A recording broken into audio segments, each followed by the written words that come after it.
Hey guys, Rochelle here with Amethyst Ascension.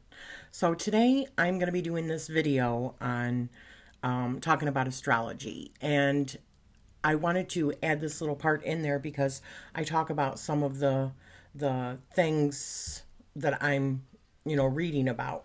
So I wanted to show you some of the books that I'm like reading through, and I don't just usually pick one book and just read through it from beginning to end. I read through several different books. I did finish one book, this one, The Gate and Key, Sidereal 13 Sign Astrology. This was really good. Although it doesn't follow the same dates that I do, I'm going to be touching on that as well, because I've had some people commenting on some of my videos about my dates are wrong. No, there's different dating systems, and I get into that and explain it a little bit better, and I'll be putting a link down below. But some of the other books that I reference, or that I'm also reading, here's one of them: The Emerald Tablets, Beginner's Guide by Billy Carson. This is so good. And I watch like a lot of his videos. But I'm also researching about like Babylonian astrology and from ancient, like the omens and stuff. Star lore. Because I'm trying to get to the origins of it. Astrology in ancient Mesopotamia. The Science of Omens and the Knowledge of the Heavens. This one, because I am taking a master class right now in astrology, and although it will teach, and I'm learning already about like predictive, astrology with aspecting and transits and stuff like that, but the major focus that I want to do is on past life stuff and reincarnation and karma and stuff like that you see in your charts. So this was suggested to me by my teacher. Here's another one that was suggested by my teacher: Cosmic Influences on Human Behavior, the Planetary Factors in Personality. So there's that one. Here's a couple of books that I have yet to read, but I want to, by Robert Bauval and Adrian Gilbert. This is The Orion Mystery, The Egypt Code by Robert Bauval. I'm also listening to one of his, Black Genesis. And I think that's everything. But while I do this, because I've already created a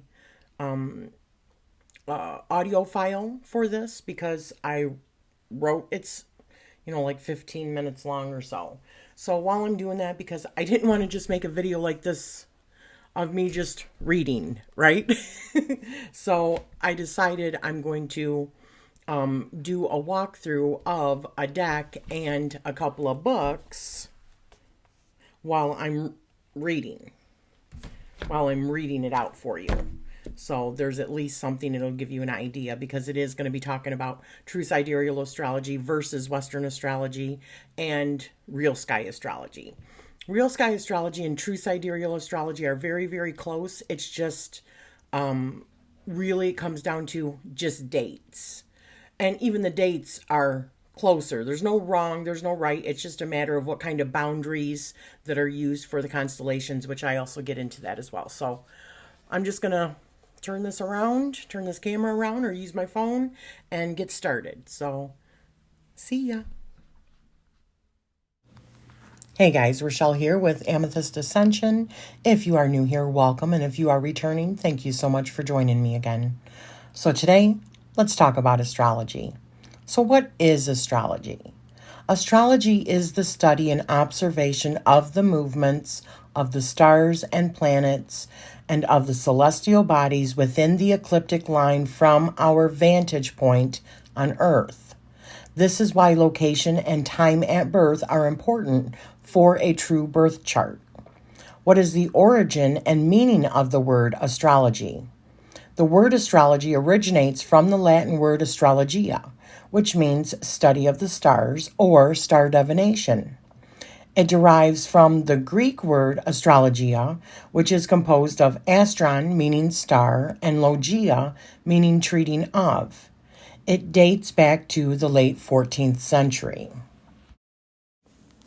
I'm not going to really go into the history of astrology, other than to say that the earliest markings and cave writings that we see is roughly 4,000 years ago, from what I could gather. However, it wasn't really what we would see as modern astrology today. It was truly more about reading the omens in the actual skies, like our ancient stargazers.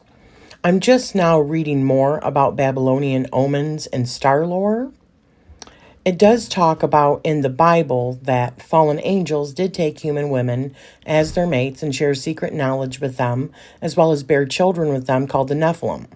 In the book of Enoch, fallen angels like Barak-Quajal taught astrology, and Kokobel shared information about constellations, another about the sun, and another about the moon, and another about the clouds. Enuma, Anu, Enlil consists of 70 cuneiform tablets with roughly 7,000 celestial omens. The Sumerian civilization in the Tigris-Euphrates Valley was recorded from roughly 6,000 BCE. However, the Sumerians' king list is said to span hundreds of thousands of years with the ancient pre-flood rulers. So a total of like 8 rulers were said to rule for thousands of years each.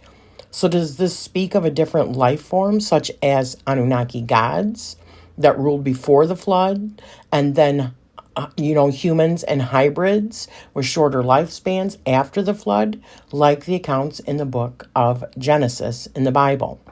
Almost all, if not all, of our early civilizations, gods, and mythologies revolved around what was in our cosmos.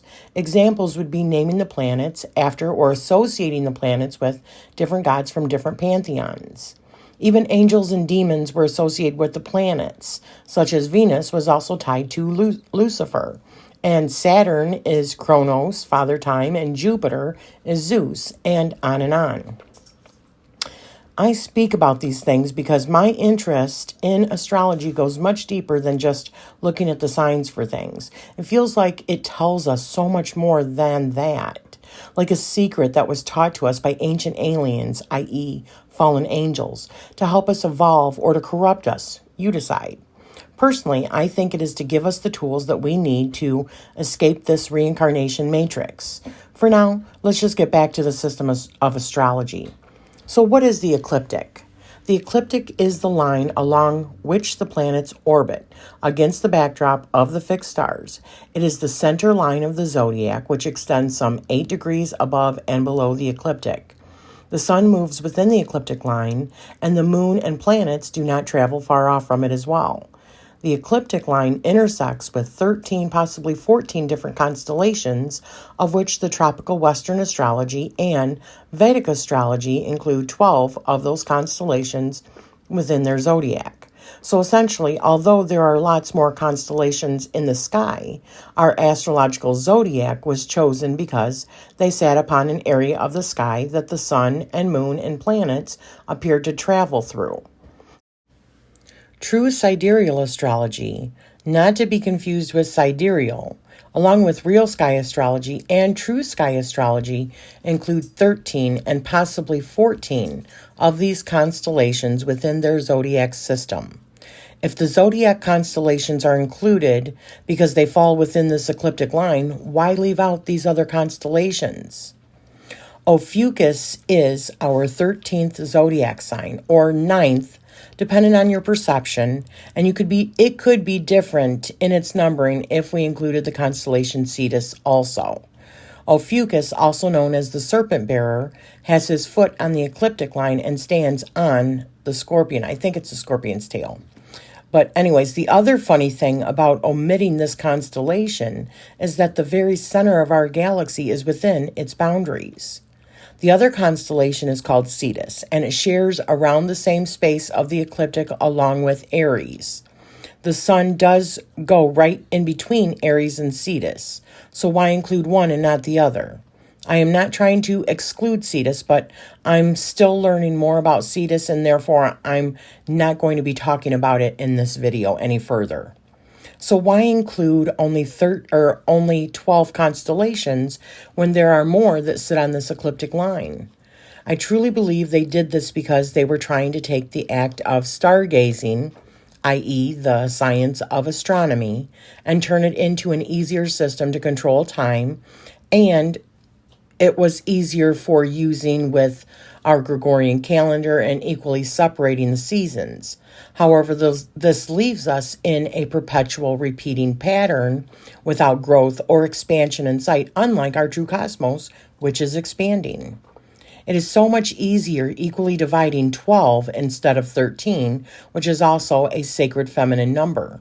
Could this also have been part of the act of suppressing the sacred feminine principle?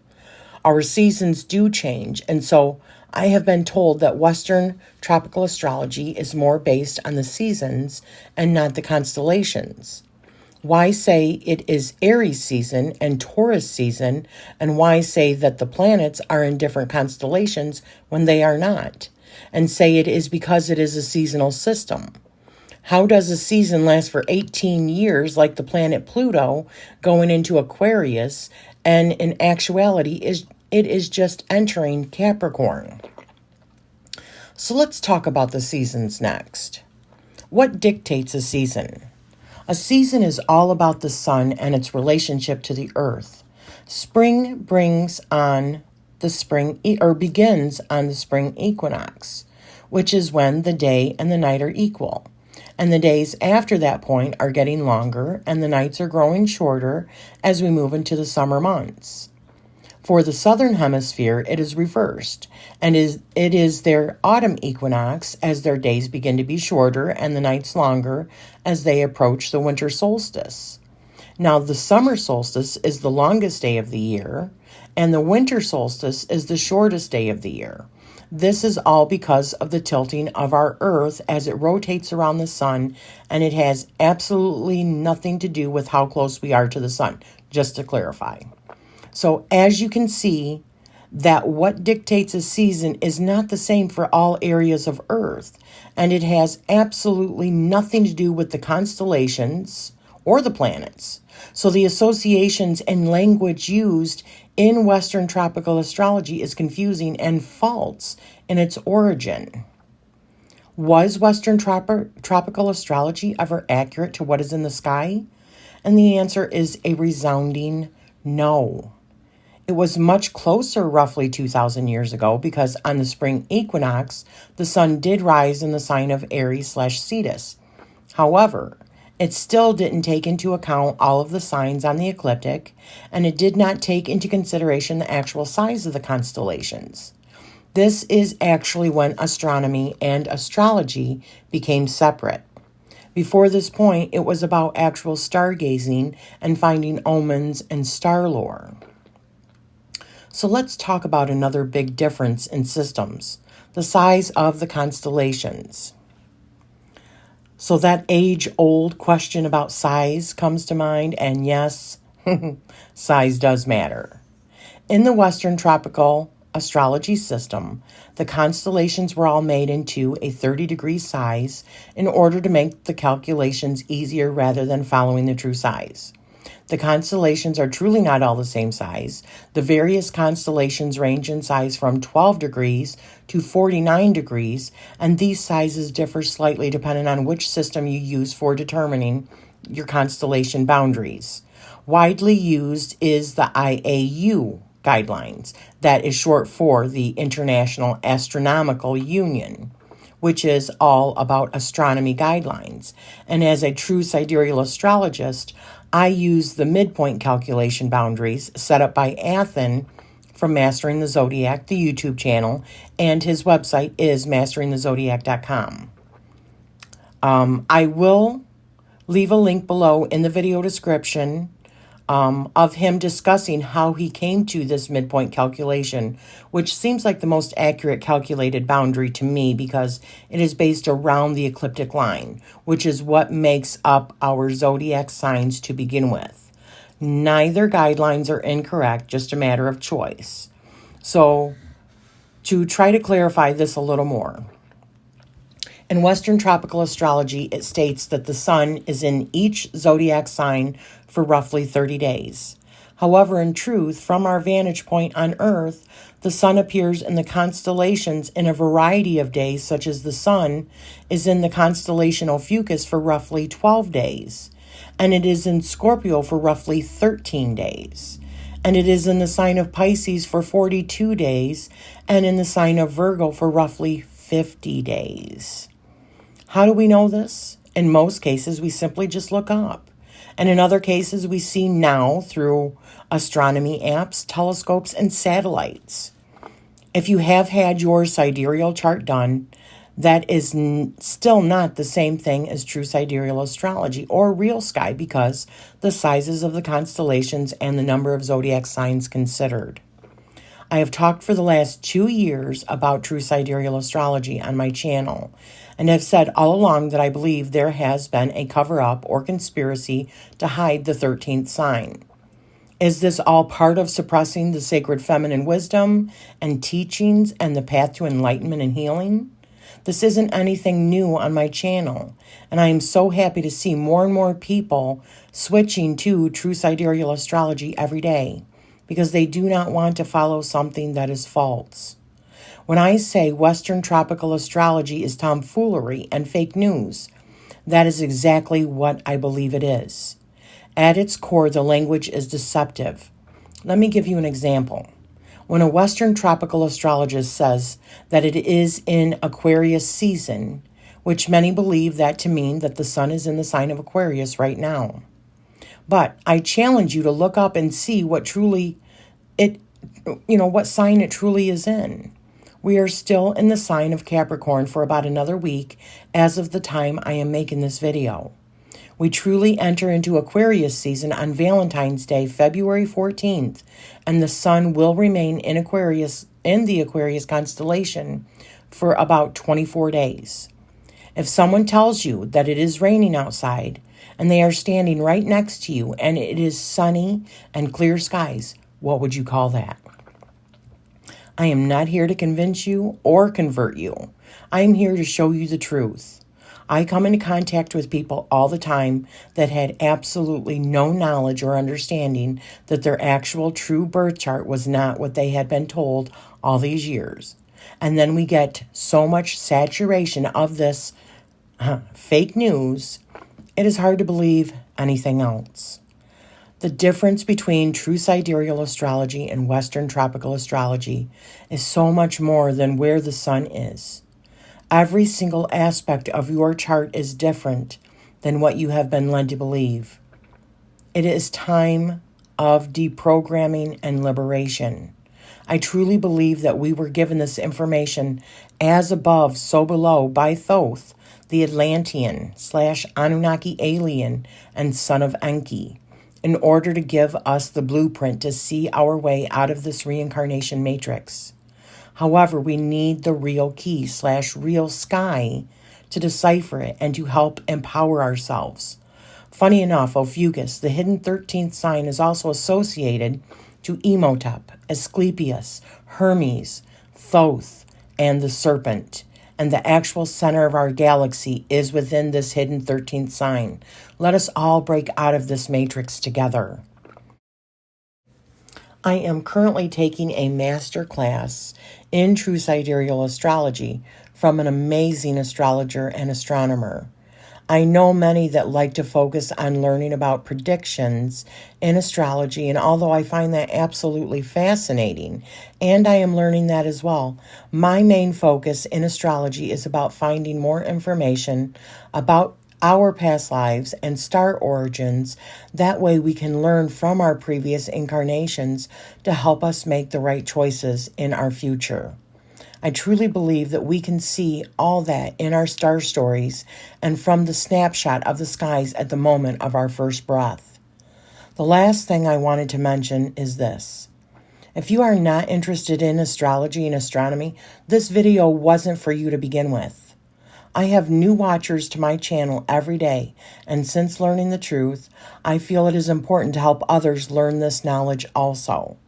If you are interested in learning more about your true birth chart and what the stars can reveal to you, start with an actual true snapshot of what was in the sky at the moment of your birth.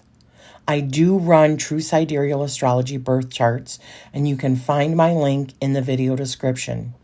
Please remember, above all, astrology is a system just like any other systems. They are meant to help and empower us, not trap us into a little box that defines who we are. Empower yourself with the truth, not a made-up story of origins. Thank you so much for spending this time with me, and I am sending you love always.